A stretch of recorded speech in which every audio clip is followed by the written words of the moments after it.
A'udzu billahi minasyaitonir rajim. Bismillahirrahmanirrahim. Assalamualaikum warahmatullahi wabarakatuh. Kembali lagi bersama Mang Sukir di channel Sampul Hitam. Dan untuk kali ini, Mang Sukir akan melanjutkan cerita yang sebelumnya yang berjudul Penumpang Misterius di Kursi Sebelah. Cerita ini ditulis oleh Hanasan. Dan bagi teman-teman yang ingin membacanya secara langsung, teman-teman bisa langsung kunjungi link yang saya sudah siapkan, ada di deskripsi. Dan tak usah berlama-lama, bagaimanakah untuk cerita kali ini? Ini dia kisahnya. Selamat mendengarkan. Aku menyadarkan tubuh di dinding sembari mengatur napas, sambil memastikan kalau saat ini aku sedang tidak bermimpi. Setelah beberapa saat dan pikiran mulai tenang, aku memberanikan diri untuk melihat keluar melalui jendela. Dari jendela kaca ini, aku bisa melihat dengan jelas ke pagar depan, tempat di mana tadi Arsya berdiri. Tapi tidak ada seorang pun di luar sana. Jalanan bahkan tampak begitu lengang dengan terik matahari yang menyengat. Apakah ia sudah pergi? Gumamku. Sayup ku dengar suara beduk dan azan berkumandang dari masjid. Ternyata sudah zuhur. Bergegas ku tunaikan sholat sambil meminta petunjuk darinya atas semua yang terjadi saat ini. Aku masih memakai mukena saat ku dengar pintu diketuk dari luar. Berjalan cepat keluar kamar. Kulihat dari balik jendela Dita, anak tetangga yang tadi meminta bunga. "Mbak Lalanya ada?" tanya Dita setelah pintu terbuka. Dia melongokkan kepala ke dalam, seolah mencari sesuatu. "Ayo masuk. Mbak Lalanya tidur siang."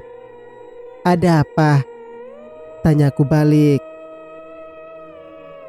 "Mau ngasih undangan. Besok aku ulang tahun." Dita menjawab. Tangannya mengulurkan sebuah kartu undangan kecil padaku. "Nanti aku kasih Mbak Lala," ujarku. Akan tetapi Dita tetap saja berdiri di depan pintu.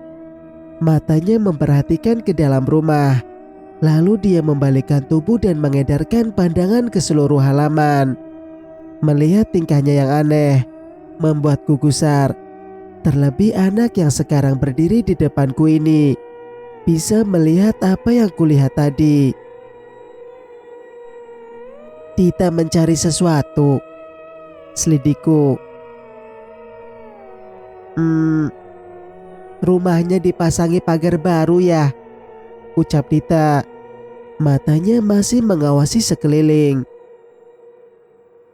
"Enggak kok, pagar lama itu," jawabku.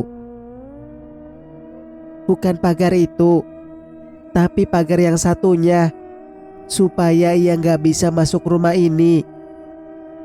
Aku terhenyak. Ku tatap lekat bocah kecil itu. Dia balik menatapku, lalu tersenyum sambil berkata, "Aku pulang dulu ya." Lalu dia berlari menuju rumahnya yang hanya berjarak beberapa rumah dari sini. Sementara aku masih berdiri mematung di depan pintu, menatap Dita hingga dia masuk ke dalam rumahnya. Pagar apa yang dimaksud Dita? Apakah yang dimaksud adalah air pemberian dari Arsya yang baru saja kusiramkan ke sekeliling rumah? Jika Dita bisa melihatnya, apakah itu artinya dia bisa melihat yang lain juga? Singkat cerita, "Aku ikut Bunda, gak mau ke rumah emak," rengek Lala saat hendak kuantar ke tempat ibu. "Tapi Bunda ada urusan penting loh." "Pokoknya ikut," kekeh Lala ingin ikut denganku. Setelah berdebat dan tidak berhasil membujuk Lala untuk kuantar ke rumah ibu, Akhirnya kuputuskan untuk mengajaknya. Setidaknya aku ada teman ngobrol di perjalanan. Jalanan terasa begitu lengang, hanya beberapa mobil yang melintas. Aku menambah kecepatan motor agar segera sampai di tempat Rangga dirawat. Aku berhenti di depan rumah besar Nan Asri, mematikan motor dan menuntunnya masuk ke halaman. Di teras, kulihat Aziza tengah duduk berbincang dengan Nyai Aminah. Mereka berdua tersenyum saat melihat kehadiranku. Assalamualaikum. Aku mengucap salam. Waalaikumsalam. Aziza dan Nyai Aminah menjawab bersamaan. Ayo sini, masuk. Nyai Aminah mempersilahkan kami masuk. Kami duduk di sofa yang ada di ruang tamu. Aku menunggu salah satu dari mereka mengawali percakapan, karena aku sendiri tidak tahu apa yang harus kusampaikan. Bagaimana kabarnya, Mbak? Apa masih sering melihat sesuatu? Nyai Aminah membuka percakapan dengan bertanya sesuatu padaku. Baik, Nyai. Tapi berarti dia memang masih mengincar Mbak. Aku membelalakan mata mendengar perkataan Nyai Aminah. Jantungku pun seolah berpacu lebih cepat. Apa maksudnya, Nyai? Tanyaku gugup. Namun Nyai Aminah hanya tersenyum tanpa memberi penjelasan. Setelah beberapa saat, beliau berkata, Mbak masih ingat kan dengan apa yang pernah saya katakan dulu? Jangan tertipu dengan apa yang dilihat oleh mata. Jadi, apakah yang saya lihat adalah tipuan semata? Lirihku. Saat pikiran dalam ketakutan, kita melihat dalam bentuk yang berbeda. Namun jika pikiran kita jernih, apa yang terlihat menakutkan tidak lebih hanya cacing atau ular kecil. Aku mendongak, menatap wajah teduh Nyai Aminah. Senyum mengembang di kedua sudut bibirnya. Jadi, ini adalah jawaban atas kejadian pagi tadi di rumah. Ketika aku dan Lala melihat makhluk yang sama dalam wujud yang berbeda, pikiranku dipenuhi rasa takut. Semua terlihat menyeramkan. Namun berbeda dengan Lala, tidak ada rasa ketakutan terpancar di matanya. Pikirannya bersih. Lalu, bagaimana dengan Dita? Bocah kecil anak tetangga sebelah. Apakah dia sama denganku? Mbak, sudah datang. Ucap Arsa yang muncul dari dalam. Iya, jawabku singkat. Sebaiknya kalian segera temui Rangga. Nyai Aminah menimpali. Aku berjalan mengikuti Arsya dan Aziza menuju bangunan yang ada di belakang. Bangunan yang mirip pendopo dengan gazebo di depannya. Kulihat Rangga duduk bersila, sementara di depannya duduk laki-laki yang dipanggil Abah oleh Arsya. Rangga menoleh ke arahku saat melihatku datang. Bagaimana Abah? Semua baik-baik saja? Arsya bertanya pada laki-laki yang dipanggilnya Abah. Alhamdulillah, sudah semakin membaik. Tinggal membersihkan sisa-sisanya saja, jawabnya. Saya tinggal dulu. Sepertinya ada sesuatu yang ingin dikatakan oleh Rangga.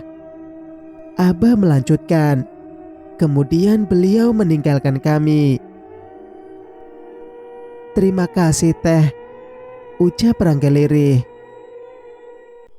Tidak apa-apa. Ini semua karena pertolongan Arsya dan Azizah, jawabku. Bagaimana keadaanmu? Tanyaku sambil memperhatikan pemuda yang duduk di sebelahku. Wajahnya sedikit pucat, namun matanya berbinar. Berbeda saat aku melihatnya waktu itu, mata dengan tatapan kosong. Jauh lebih baik. Rangga menjeda kalimatnya, lalu melanjutkan. Boleh saya minta bantuan sekali lagi, Teh? Pintanya dengan suara yang hampir tidak terdengar. Bantuan apa? Selidikku. Mengambil barang saya yang tertinggal di kontrakan. Barang apa? Tanyaku tidak mengerti. Kualihkan pandanganku pada Aziza yang duduk di sebelahku, lalu pada Arsya. Untuk beberapa saat, kami terdiam, membuat suasana pendopo menjadi hening. Kenapa harus aku yang mengambilnya? Tidak bisakah diambil oleh orang lain? Tanyaku. Hanya Teteh yang bisa mengambilnya. Spontan Arsya dan Aziza memandangku dengan tatapan penuh tanya. Aku sendiri tidak tahu lagi harus berkata apa.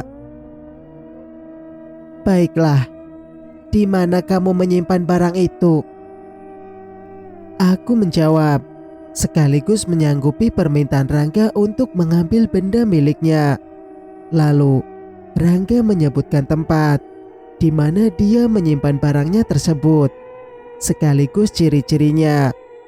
Setelah itu, aku berpamitan untuk pulang, sekaligus mampir ke kontrakan Rangga untuk mengambil barang yang dia maksud, terlebih karena jalannya memang searah.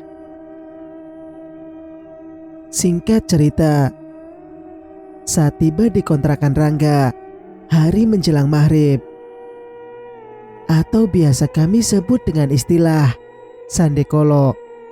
Matahari berwarna jingga menerobos masuk sesaat aku membuka pintu kontrakan. Sampean komprene maneh, Mbak. Sebuah suara menghentikan langkah. Kuputar tubuhku. Seorang laki-laki bersarung berdiri di depan pintu. Dia adalah tetangga kontrakan Rangga yang waktu itu memperingatkanku. Njih, Pak. Mau ambil barang yang tertinggal, jawabku. Ndang cepet mulih, wis surup, ujarnya sambil berlalu masuk ke dalam rumahnya. Aku bergegas masuk ke dalam rumah, masuk ke kamar yang ada di rumah ini. Sementara Lala, kubiarkan duduk di tepi ranjang sambil menungguku mencari barang itu. Hampir semua isi lemari sudah kuperiksa, namun belum kutemukan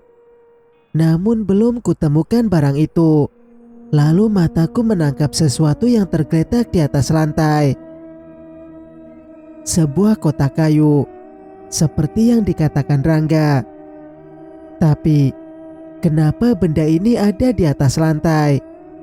Bukankah seharusnya ada di dalam lemari?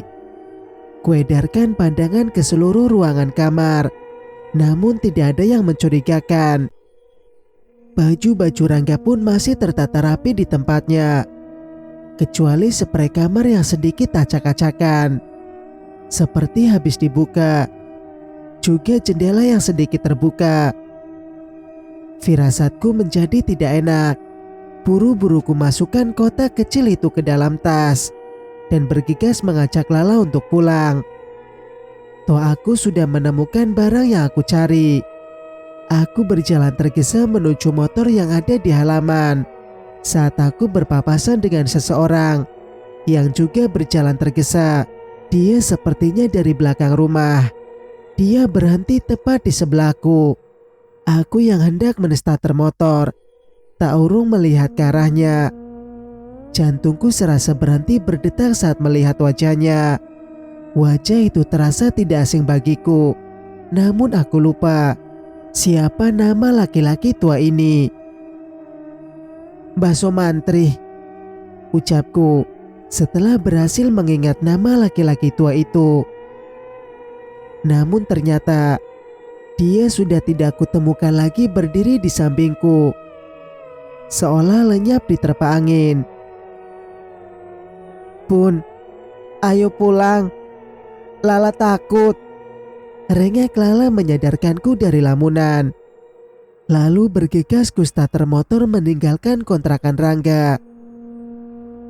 Singkat cerita, aku merebahkan tubuh di sebelah Lala yang sudah tertidur pulas. Sejak habis sisa tadi, kepalaku sedikit berdenyut, membuatku tidak bisa tidur. Akhirnya kuputuskan untuk mengambil obat sakit kepala yang kusimpan di kotak obat. Waktu sudah menunjukkan pukul 10 malam. Suasana di luar tampak begitu lengang. Tidak satupun kendaraan lewat di jalan. Setelah meminum obat sakit kepala, aku kembali ke dalam kamar. Mungkin aku sebaiknya tidur awal, supaya sakit kepalaku sedikit berkurang. Mata terasa berat. Mungkin efek dari obat yang baru saja kuminum. Namun aku masih bisa melihat dengan samar, juga mendengar suara-suara yang mulai muncul di keheningan malam. Suara dari dalam kamar mandi terdengar begitu nyaring, memecah hening malam. Siapa yang membuka keran malam-malam begini? Lala sudah tertidur di sampingku sejak tadi. Ingin sekali aku bangkit untuk mematikan keran. Namun tubuhku seolah tidak bertenaga. Rasanya seperti kapas yang terbang tersapu angin. Ringan sekali. Di sana, aku melihat sosok Mbah Sumantri. Dia sedang berbicara dengan suamiku dan Rinaldi, bapaknya Dita, tetangga baruku waktu itu. Mbah Sumantri tidak datang sendiri. Di sebelahnya duduk seorang gadis muda. Mungkin masih berumur 17 atau 18 tahun. Karena dia masih mengenakan seragam putih abu-abu. "Bagaimana tawaran saya, Mas? Apa setuju?" tanya Mbah Sumantri. "Maaf Mbah, saya tidak bisa memberi keputusan. Karena rumah ini milik istri saya. Rumah warisan." Suamiku menjawab dengan santun. "Saya akan menaikkan harganya 3 kali lipat. Bagaimana?" Mbah Sumantri kembali memberi tawaran. "Tidak Mbah," tegas suamiku menjawab. "Sayang sekali. Padahal aku sudah memberi harga di atas pasaran," lirih Mbah Sumantri. "Mbah, ini kan bukan milik Mas Iqbal. Jadi bukan haknya untuk membuat kesepakatan," Rinaldi menimpali. "Kamu jangan ikut campur. Ini juga bukan urusanmu," bentak Mbah Sumantri. Ucapan Mbah Sumantri membuat Bang Iqbal dan Rinaldi terdiam. Tidak ada kata yang mereka ucapkan. "Mbah, yang namanya jual beli harus ada kesepakatan kedua belah pihak. Apa yang sampean lakukan juga salah," ujar Bang Iqbal setelah beberapa saat. "Ngerti apa kamu?" sinis Mbah Sumantri.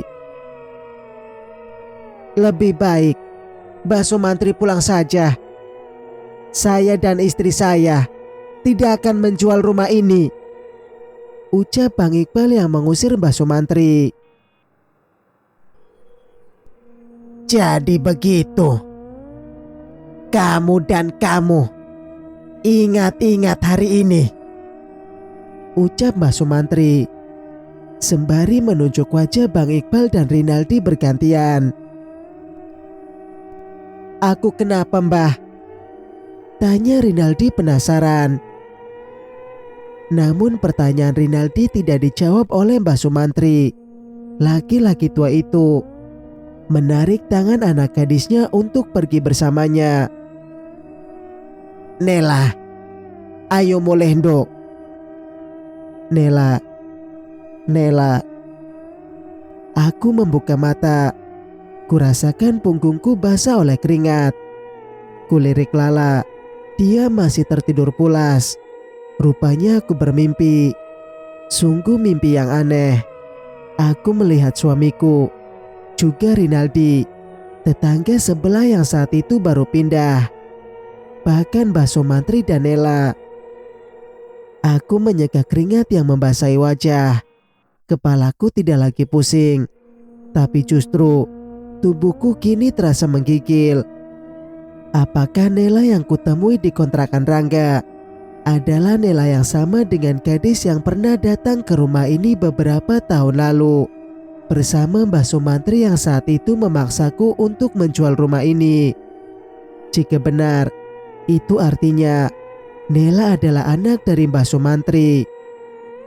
Tiba-tiba aku teringat reaksi Nela saat dia melihatku ketika datang ke kontrakan Rangga. Dia tampak terkejut saat melihatku. Apakah dia masih mengenaliku? Jika memang itu adalah gadis yang sama, itu artinya aku akan berurusan lagi dengan mereka. Jika demikian, inikah salah satu alasan kenapa Rangga dan aku saling berhubungan? Singkat cerita, pagi ini aku memutuskan untuk ke rumah Rinaldi, sekaligus mengantar Lala untuk merayakan ulang tahun Dita. Nayara menyambut kedatangan kami dengan ramah. Begitupun Dita. Dia terlihat senang sekali melihat Lala datang. "Mbak, boleh saya tanya sesuatu?" tanyaku pada Nayara. Walaupun masih memiliki satu orang anak, Dita yang saat ini masih berusia 7 tahun. Namun usia Nayara lebih tua dariku. Mungkin saat ini usianya sekitar 50 tahun. Dan saat menikah dengan Rinaldi, dia berstatus janda. Hal itu ku ketahui dari Bang Iqbal yang merupakan teman kerja Rinaldi. "Mau tanya apa, Mbak?" Nayara bertanya sembari memberiku segelas air minum. "Gimana Mas Rinaldi? Apa sudah ada kabar?" tanyaku membuka percakapan. "Belum ada. Mungkin sudah menikah lagi sekarang," jawabnya enteng, seolah tanpa beban. "Mbak gak ingin mencari tahu keberadaannya?" tanyaku lagi. "Buat apa? Toh aku tetap hidup tanpa dirinya." Aku meneguk isi gelas hingga habis. Sesekali kulirik wanita yang duduk di sebelahku ini. Tidak ada kesedihan di wajahnya. Padahal suaminya dikabarkan hilang. Bahkan sejak awal berita menghilangnya Rinaldi, belum pernah ada berita Nayara mencari suaminya. Bahkan dia justru terlihat bahagia. Terakhir berembus kabar Rinaldi berselingkuh. Namun tidak satupun tetangga yang percaya karena tidak ada bukti. Masih jelas kuingat waktu itu, beberapa hari sebelum Rinaldi menghilang, Mbah Sumantri sering datang ke sini. Katanya mengobati Nayara yang sedang sakit. Setelah itu, Rinaldi menghilang tanpa kabar. Seiring sembuhnya Nayara, saat itu Bang Iqbal pernah bilang, Rinaldi pernah bercerita kalau Nayara berselingkuh, tapi tidak menjelaskan siapa selingkuhan Nayara. "Mbak, masih ingat Mbak Sumantri? Maksudku, masih sering minta tolong padanya?" tanyaku kemudian. Nayara meletakkan gelas yang sedang dia pegang, lalu perlahan mendekatiku. Kini dia berdiri tepat di depanku. Begitu dekat hingga aku bisa mendengar hembusan napasnya. Tatapan matanya aneh. bahkan terkesan seram. "Kenapa kamu tanya tentang bakso mantri? Kamu mau minta sesuatu?" selidik Mbak Nayara. "Tidak, Mbak. Hanya nanya saja. Soalnya kemarin aku sempat melihatnya pas di luar," jawabku. Rasa ingin tahuku mendadak hilang ketika melihat respon Mbak Nayara. Aku mengurungkan niat untuk bertanya tentang bakso mantri padanya. "Ya sudah, aku pamit dulu, Mbak. Titip Lala." Akhirnya, kuputuskan untuk pulang. Usaha mencari tahu tentang bakso mantri tidak membuahkan hasil. Ketika sampai di depan pagar rumah, seseorang berdiri seolah sedang menungguku. "Mbak, pisang di belakang rumah itu dijual nggak? Tadi saya lihat ada 2 tandan," tanya orang itu yang ternyata penjual pisang. "Iya. Bapak mau membelinya?" tanyaku. "Bundanya Lala, ini kuenya ketinggalan." Aku menoleh. Kulihat Mbak Nayara berjalan mendekat sambil membawa sebuah kardus kecil, lalu menyerahkannya padaku. "Kok repot-repot, Mbak?" ucapku sambil menerima kardus tersebut. "Iya, gak apa-apa. Anak-anak masih main di rumah. Ya sudah, aku pulang dulu," pamitnya. Aku kembali mengarahkan pandanganku pada laki-laki yang tadi hendak membeli pisang. Dia memperhatikan Mbak Nayara, bahkan hingga wanita itu masuk ke dalam rumahnya. "Bapak kenal dengan tetangga saya itu?" tanyaku hati-hati. "Kenal sih enggak, tapi tahu. Dia kan istri dukun terkenal," jawabnya. "Istri dukun? Salah orang mungkin. Dia punya suami kok," ujarku. Laki-laki di depanku ini hanya tersenyum sinis, lalu berkata, "Jangankan cuma dia, yang pengantin baru saja bisa jadi istri dukun itu."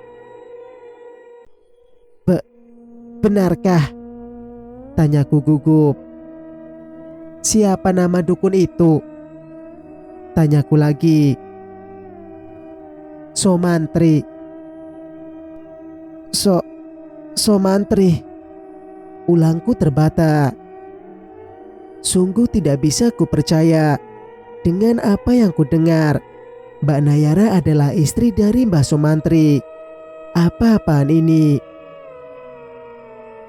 "Sudah berapa lama mereka menikah?" tanyaku. Sebuah pertanyaan yang harus kutanyakan untuk menjawab rasa penasaran dan teka-teki ini. "Hampir setahun. Kan dia tetanggaku. Beli pisangnya juga di aku buat acara selamatan." Tubuhku terasa seperti oleng, hingga aku harus bersandar pada dinding pagar. Mereka menikah kurang lebih sudah 1 tahun. Itu artinya tidak lama setelah Rinaldi menghilang. Kugelengkan kepala beberapa kali, berusaha untuk tetap fokus dan menyambungkan benang merah. Apa yang sebenarnya terjadi?